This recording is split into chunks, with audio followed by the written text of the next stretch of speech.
সময়টা ছিল প্রিয় নবীজির নবুয়ত প্রাপ্তির সময়। তখন নবীজির উপর ওহী নাজিল ঠিক হয়েছে। ঠিক এমন সময় সেখানে দেখা যায় কাবা ঘরের সামনে নতুন নতুন মূর্তি সাজানোর জন্য ভিন দেশ থেকে একটি কাফেলা বিভিন্ন রকম মূর্তি নিয়ে মক্কায় আসে।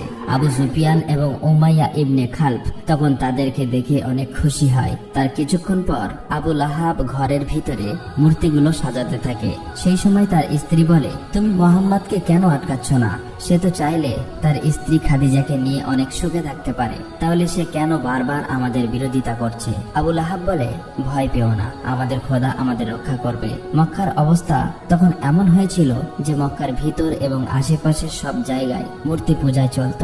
সকলেই তখন চারিদিকে আল্লাহর সাথে শিরিকে লিপ্ত হয়ে যায়। এদিকে মুহাম্মদ সাল্লাল্লাহু আলাইহি ওয়াসাল্লামের উপর হিরা গুহায় ওহী নাজিল হতে থাকে। 3 দিন পর রাসূল সাল্লাল্লাহু আলাইহি ওয়াসাল্লাম প্রচন্ড জ্বর গায়ে বাড়ি ফিরলে তার সাহাবীরা এবং চাচা আবু তালেব তার জন্য দুশ্চিন্তা করতে থাকে। আবু সুফিয়ান, উমাইয়া এবং মক্কার নেতারা একদিন আবু তালেবের বাসায় গিয়ে তাকে হুমকি দিয়ে বলে, মুহাম্মদ সাল্লাল্লাহু আলাইহি ওয়াসাল্লাম যেন ভালো হয়ে যায়, তার এই সকল কাজ যেন খুব তাড়াতাড়ি বন্ধ করে দেয়। প্রয়োজন হলে তারা মুহাম্মদ সাল্লাল্লাহু আলাইহি ওয়াসাল্লামকে মক্কার নেতা বানাবো এবং তাকে অনেক ধন সম্পত্তি দান করব। কিন্তু রাসূল সাল্লাল্লাহু আলাইহি ওয়াসাল্লাম তখন তাদের সকল কথা প্রত্যাখ্যান করে দেয়। এদিকে উতবা ইবনে রাবিয়ার ছেলে হুযাইফাকে ইসলাম ধর্ম গ্রহণ করার জন্য শাসন করতে থাকে। পরে ইবনে হুযাইফার বোন, যে কিনা আবু সুফিয়ানের স্ত্রী, এবং তার ভাই ওয়ালিদ ও তার বিরোধিতা করতে থাকে। হযরত হুযাইফা তখন ঘর থেকে বার হয়ে চলে যায়। ওদিকে মক্কার শাসকদের ভয়ে নবীজির সাহাবীরা লুকিয়ে লুকিয়ে সারা রাত ইসলাম ধর্ম গ্রহণ করতে থাকে। একদিন তারা আল্লাহর ইবাদত করতে করতে সকাল হয়ে গেলে যে যার বাসায় লুকিয়ে লুকিয়ে চলে যায়। নবীজির এক সাহাবা সারা রাত বাড়ি না ফেরায় তার বাবা মা তাকে নিয়ে দুশ্চিন্তা করছিল। বাসায় ফিরলে তার বাবা মা তাকে বলে, তুমি কোথায় ছিলে? এমন সময় তাদের ঘরে থাকা মূর্তিটি হাতে লেগে পড়ে সেখানেই ভেঙে যায়। তার বাবা বলে, তুমি এটা কি সর্বনাশ করলে?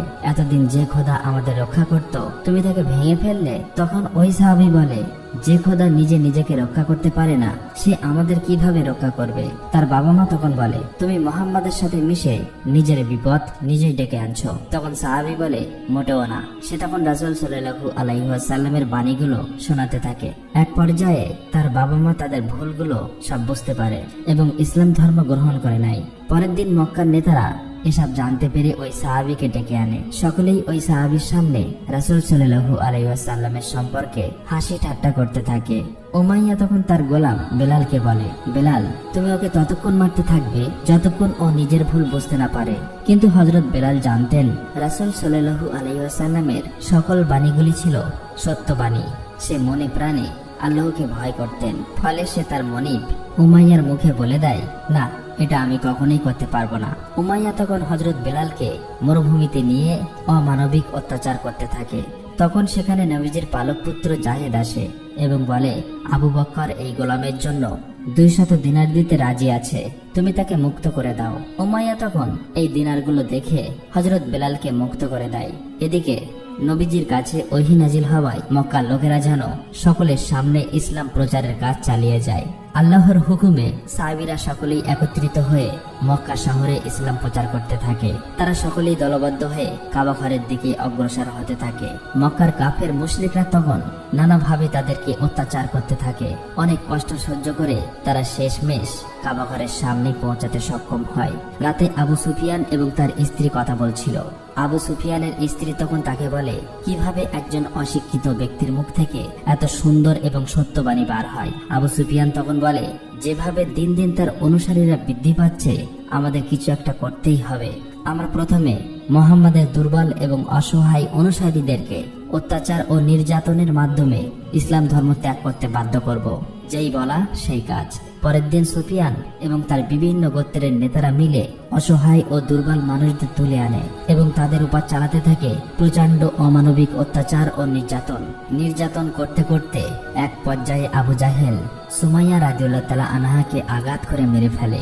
একটু পরে সেখানে হামজা আব্বাস রাদিয়াল্লাহু তাআলা আনহু নবীজির পালক পুত্র জাহেদ আসলে সেখানে সাহাবীদের অবস্থা খুবই মর্মান্তিক দেখে জাহেদ বলে, তোমরা আবিসিনিয়ায় চলে যাও, কারণ সেখানকার শাসক ছিল অত্যন্ত ন্যায়পরায়ণ এবং ধার্মিক। একজন খ্রিস্টান বাদশার কাছে তাই সকলেই কথা মতো সেখানে চলে যেতে থাকে।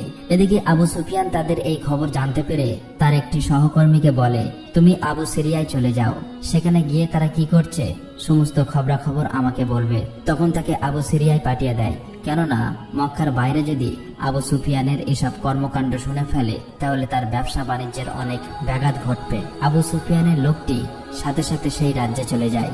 ওদিকে আবু সিরিয়ার রাজা তার সবাই প্রবেশ করতেই সকলেই মাথা নত করে তাকে সম্মান করে। মক্কা থেকে আসা ওই সাহাবীরা তাকে দেখে মাথা নত করেনি।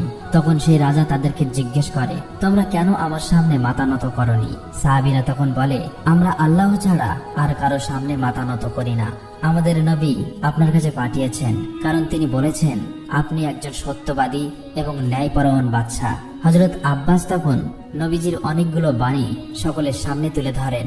বাদশাহ তখন অবাক হয়ে যায়, কারণ তাদের নবী ঈসা আলাইহিস সালামও একই কথা বলে গিয়েছেন। বাদশাহ তখন বুঝতে পারে এটি হয়তো সত্য নবী। তখন সে আবু সুফিয়ানের লোকটিকে বলে, পাহাড় পরিমাণ সম্পদের বিনিময়েও আমি তাদেরকে তোমার হাতে তুলে দেব না। অতঃপর আবু সুফিয়ানের লোকটি চুপচাপ সেখান থেকে চলে আসে এবং বলে, ওখানকার বাদশাহ বলেছে পাহাড় পরিমাণ সম্পদ দিলেও তাদেরকে ফেরত পাঠাবে না। আবু সুফিয়ান সকল কিছু জানতে পেরে খুবই হতাশ হয়ে যায়। আবু সুফিয়ান তখন বলে, মক্কা থেকে হযরত মুহাম্মদ সাল্লাল্লাহু আলাইহি ওয়াসাল্লামের সকল অনুসারীকে বের করে দাও, তাদের উপর অমানবিক অত্যাচার চালাও, যাতে তারা ইসলাম ধর্ম ত্যাগ করতে বাধ্য হয়। কথা মতো পরের দিন থেকে মুহাম্মদ সাল্লাল্লাহু আলাইহি ওয়াসাল্লামের সকল অনুসারীকে বার করে তুলে আনে এবং তারা আবারও সকলের উপর চালাতে থাকে অমানবিক অত্যাচার ও নির্যাতন। আবু সুফিয়ান ঘোষণা করে, মক্কার কেউ যেন তাদের কোনো সাহায্য না করে। যদি কেউ সাহায্য করে তাহলে তাকে কঠিন শাস্তি ভোগ করতে হবে। তাই আর কোনো উপায় না দেখে মুহাম্মদ সাল্লাল্লাহু আলাইহি ওয়াসাল্লাম তার সকল অনুসারীকে নিয়ে মক্কার মরুভূমির খোলা প্রান্তরে চলে যায়। সেখানে থাকতে হয়েছিল 3টি বছর। এই 3টি বছর তাদের ভোগ করতে হয়েছিল ক্ষুধার যন্ত্রণা এবং অমানবিক অত্যাচার নির্যাতন। কিন্তু মুহাম্মদ সাল্লাল্লাহু আলাইহি ওয়াসাল্লামের জীবনের সবচাইতে কষ্টের মুহূর্তগুলো তখনও বাকি ছিল। তখন তার প্রিয় স্ত্রী খাদিজা এবং অভিভাবক আবু তালেব মারা যায়। আবু তালেবের মৃত্যুর আগে পর্যন্ত মক্কার কাফের মুশরিকদের আল্লাহর রসুলের দাওয়াত দিয়েছেন, কিন্তু মক্কার কাফের মুশরিকরা প্রতিবারের মতোই আল্লাহ এবং তার রসুলের কথাগুলো অমান্য করে গিয়েছে। চাচা আবু তালেবের মৃত্যুর পর নবীজির উপর থেকে যেন ছায়া সরে গেল। মক্কার কাফেররা এবার আরো বেশি কষ্ট দিতে লাগলো। বাধ্য হয়ে মুহাম্মদ সাল্লাল্লাহু আলাইহি ওয়াসাল্লাম তার পালিত পুত্র জাহেদকে নিয়ে তাইফে চলে যায়, কিন্তু সেখানে গিয়ে দেখলো ভিন্ন চিত্র।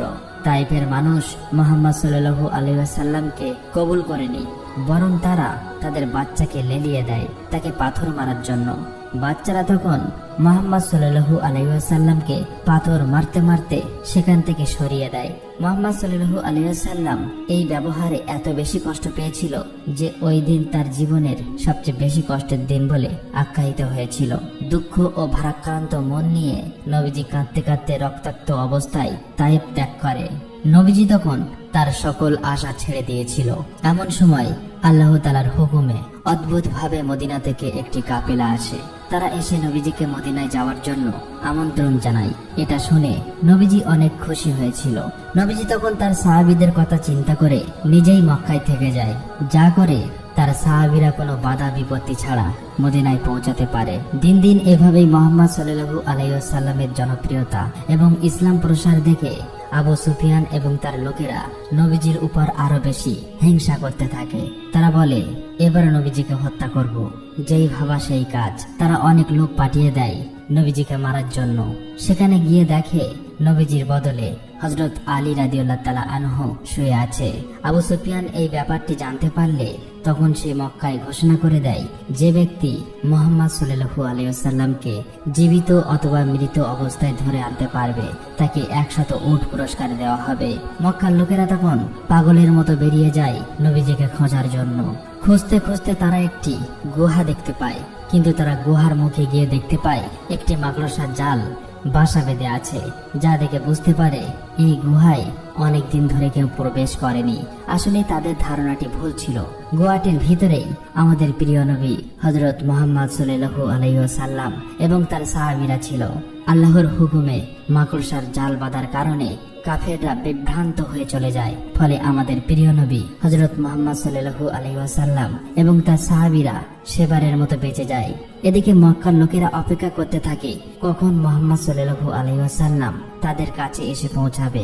অপেক্ষা করতে করতে একসময় মদিনার মরুভূমিতে দেখা যায় মুহাম্মদ সাল্লাল্লাহু আলাইহি ওয়াসাল্লাম তাদের দিকে ফিরে আসছে, যা দেখে তারা খুবই আনন্দিত হয়ে যায়। তারা সকলেই মুহাম্মদ সাল্লাল্লাহু আলাইহি ওয়াসাল্লামকে অতি যত্ন আদরের সাথে গ্রহণ করে নেয়। এরপর আল্লাহ তাআলার হুকুমে একটি উটের মাধ্যমে একটি জায়গা নির্বাচন করে সেখানে একটি মসজিদ নির্মাণ করা হয়। মদিনার সকল ধনী গরিব একসাথে ওই মসজিদের কাজ সম্পন্ন করে। এরপর হযরত হামজা বলে, মসজিদে কি যেন একটা কমতি রয়েছে। তখন এক সাহাবী বলে, সকলকে আল্লাহর কথা স্মরণ করে দেওয়ার জন্য আমাদের একটি ঘন্টা রাখার প্রয়োজন। হযরত হামজা তখন বলে, না, ঘন্টা তো খ্রিস্টানরা ব্যবহার করে। তখন এক সাহাবী বলে, তাহলে আমরা কেন বাদ্যযন্ত্র ছাড়া নিজেরাই মানুষকে আল্লাহর পথে ডাকছি না? হযরত মুহাম্মদ সাল্লাল্লাহু আলাইহি ওয়াসাল্লাম তখন বেলালের দিকে আঙুল দিয়ে ইশারা করে বলে, হে বেলাল, তুমি আজান দাও। হযরত মুহাম্মদ সাল্লাল্লাহু আলাইহি ওয়াসাল্লামের আদেশে বেলাল প্রথমবারের মতো মদিনায় আজান দেয়। অন্যদিকে মক্কা তো ছিল এখন পুরোপুরি ফাঁকা। সেখানে হযরত মুহাম্মদ সাল্লাল্লাহু আলাইহি ওয়াসাল্লামের অনুসারীরা বা তার গোত্রের কেউ ছিল না। আবু সুফিয়ান এই সুযোগে মক্কা ছেড়ে চলে যাওয়ার সকল মানুষের ঘরবাড়ি, দোকানপাট এবং তাদের সকল পণ্য সামগ্রী দখল করে নেয়। আবু সুফিয়ানের লোক তখন মদিনায় সাহাবীদের উস্কে দেওয়ার জন্য খবর নিয়ে আসে যে মক্কায় তোমাদের সকল সম্পদ লুট হয়ে গিয়েছে, তোমাদের তো এখন যুদ্ধ করা উচিত। হযরত হামজা বলে, মুহাম্মদ সাল্লাল্লাহু আলাইহি ওয়াসাল্লাম এখন শান্তি চাচ্ছেন, তাই আমরা এখন যুদ্ধ করতে পারবো না। হযরত হামজা রাদিয়াল্লাহু তাআলা আনহু হযরত মুহাম্মদ সাল্লাল্লাহু আলাইহি ওয়াসাল্লামের কাছে গিয়ে বলল, ইয়া রাসূলুল্লাহ, আমাকে যুদ্ধের অনুমতি দিন। যুদ্ধের অনুমতি চাইলে নবীজি তখন আল্লাহর হুকুম না থাকায় তাদেরকে মানা করে দেয়। মুহাম্মদ সাল্লাল্লাহু আলাইহি ওয়াসাল্লাম তখন আল্লাহর কাছে দোয়া করলো। কিছুদিনের মধ্যেই আল্লাহ তাআলা তাদেরকে যুদ্ধ করার অনুমতি দেয়। নবীজি তখন সকলকে যুদ্ধের ব্যাপারটি ঘোষণা করে দেয়। সকলেই তাই প্রস্তুত হয়ে রওনা দেয় বদরের প্রান্তে। সেখানে গিয়ে তারা কয়েকটি কূপের কাছাকাছি তাদের তাঁবু খাটায়। এদিকে উতবা খবর নিয়ে আসে মুহাম্মদ সাল্লাল্লাহু আলাইহি ওয়াসাল্লাম তার কাফেলা নিয়ে যুদ্ধের উদ্দেশ্যে মক্কার দিকে রওনা দিয়েছে। এবার মক্কা থেকে সকল কাফেররা যুদ্ধের জন্য বদরের দিকে রওনা হলেন। আবু সুফিয়ান তাদের সাথে না গিয়ে সে মক্কা থেকে লুট করা সম্পদ নিয়ে বাণিজ্য করতে বেরিয়ে পড়ে অন্য দেশের দিকে। কাফেররা যুদ্ধের জন্য আবু সুফিয়ানের কাছে সাহায্য চাইলেও সে তার মালগুলো নষ্ট হবার ভয়ে যুদ্ধে যেতে অস্বীকৃত জানায়। এদিকে যুদ্ধের দিন ঘনিয়ে আসলে সকলেই বদরের প্রান্তে একত্রিত হয়। মুহাম্মদ সাল্লাল্লাহু আলাইহি ওয়াসাল্লামের কাফেলাটি বদরের প্রান্তের বেশ কয়েকটি কূপের কাছাকাছি তাদের ঘাঁটি বাঁধে। সেখানে দাঁড়িয়ে সকলকে বলে, তোমরা সকলেই ইচ্ছে মতো পানি পান করে নাও। পানি পান করা হয়ে গেলে প্রতিটি কূপের মুখ পাথর দিয়ে ঢেকে দাও। সবাই ইচ্ছে মতো পানি পান করে প্রতিটি কূপের মুখগুলো পাথর দিয়ে ঢেকে দেয়, যাতে করে কাফেররা এসে সেখানে পানি পান করতে না পারে এবং এর ফলে তারা শারীরিকভাবে দুর্বল হয়ে পড়বে। মুহাম্মদ সাল্লাল্লাহু আলাইহি ওয়াসাল্লাম যেমনটি ভেবেছিল ঠিক তেমনটি হয়েছে। কাফেররা অনেক দূর থেকে আসার কারণেই পিপাসায় তারা কাতর হয়ে পড়েছিল, যার কারণে সংখ্যায় বেশি হলেও যুদ্ধের জন্য তারা শারীরিকভাবে ছিল দুর্বল। যাই হোক, এক পর্যায়ে যুদ্ধ শুরু হলে সেখানে কাফেরদের সাথে মুসলমানদের অনেক রক্তপ্রাপ্ত একটি যুদ্ধ হয়। কিন্তু ভালো সংবাদ এটি ছিল যে সে যুদ্ধে আবু সুফিয়ান বাদে মক্কার বড় বড় প্রায় সকল নেতারাই মারা গিয়েছিল। এভাবেই মাত্র 313 জন সাহাবী নিয়ে মক্কায় হযরত মুহাম্মদ সাল্লাল্লাহু আলাইহি ওয়াসাল্লাম বদরের যুদ্ধে জয় হয়।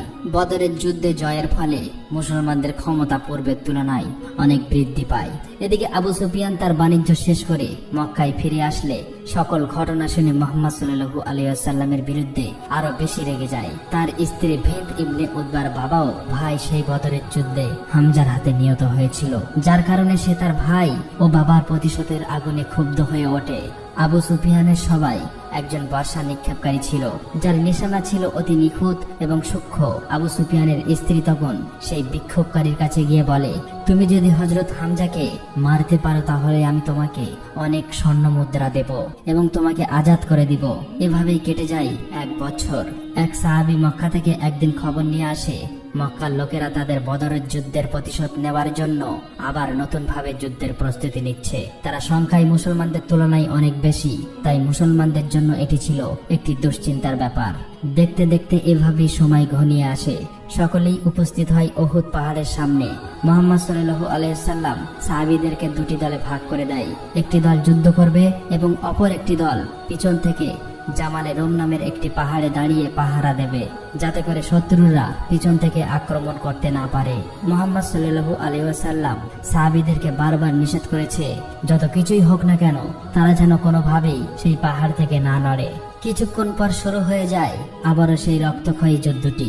যুদ্ধ করতে করতে আবু সুফিয়ানের স্ত্রী সেই ঠিক করা বর্ষা নিক্ষেপকারী সুযোগ বুঝে একটি বর্ষা নিক্ষেপ করে হযরত হামজাকে মেরে ফেলে। হযরত হামজার মৃত্যু দেখে মুসলমানরা প্রচন্ড রেগে যায়। তারা সবাই অনেক বেশি ক্ষুব্ধ হয়ে যায়, যা দেখে কাফির মুশরিকরা তখন পালাতে থাকে। মুসলমানরা ভেবেছিল তারা হয়তো যুদ্ধে বিজয়ী হয়ে গিয়েছে। এটি দেখে পিছনের পাহারাদার সকল সাহাবীরা সেখান থেকে চলে আসে, কিন্তু এটিই ছিল তাদের সবচেয়ে বড় ভুল।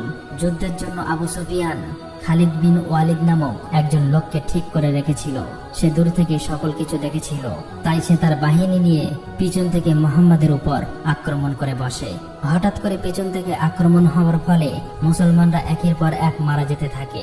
পরিস্থিতি খারাপ দেখে তখন সকল মুসলমানরা সেখান থেকে পালিয়ে যায়। মুহাম্মদ সাল্লাল্লাহু আলাইহি ওয়াসাল্লামের কঠোর আদেশ অমান্য করার কারণেই এভাবেই বিজয়ী হতে হতে উহুদের যুদ্ধে হেরে যায়। যুদ্ধ শেষ হলে আবু সুফিয়ানের স্ত্রী হযরত হামজার লাশটি খুঁজে বের করে এবং তার বুক ছিঁড়ে কলিজাটি চিবিয়ে খেতে থাকে। এভাবেই কেটে যায় দীর্ঘদিন। মুহাম্মদ সাল্লাল্লাহু আলাইহি ওয়াসাল্লাম তার সাহাবীদের নিয়ে বিশাল একটি কাফেলা নিয়ে বের হয় ইসলাম প্রচারের উদ্দেশ্যে। মাঝপথে গিয়ে তারা সবাই বিশ্রাম নেওয়ার জন্য এক জায়গায় বসে পড়ে। হঠাৎ সেখানে খালিদ বিন ওয়ালিদ তার সৈন্য বাহিনী নিয়ে চলে আসে আক্রমণ করার জন্য, কিন্তু মুসলমানদের ব্যবহারে তাকে মুগ্ধ করে ফেলেছিল। তাই খালিদ বিন ওয়ালিদ আর কিছু না বলে সেখান থেকে চলে যায়। এদিকে মুহাম্মদ সাল্লাল্লাহু আলাইহি ওয়াসাল্লাম মক্কার কাফেরদের সাথে একটি চুক্তি করে, যেখানে 10 বছর কেউ কারো উপর আঘাত করতে পারবে না। কাফেরদের সাথে এই চুক্তিতে মুসলমানরা রাজি হয়ে যায়। এটি ছিল মুসলমানদের জন্য একটি অন্যতম সুযোগ। এই 10 বছর শেষ হওয়ার আগেই মুসলমানরা ইসলামের ব্যাপক প্রসার ঘটানোর প্ল্যান করে। মুহাম্মদ সাল্লাল্লাহু আলাইহি ওয়াসাল্লাম তখন তার সাহাবীদেরকে পৃথিবীর বিভিন্ন দেশে দাওয়াতের জন্য পাঠিয়ে দেয়।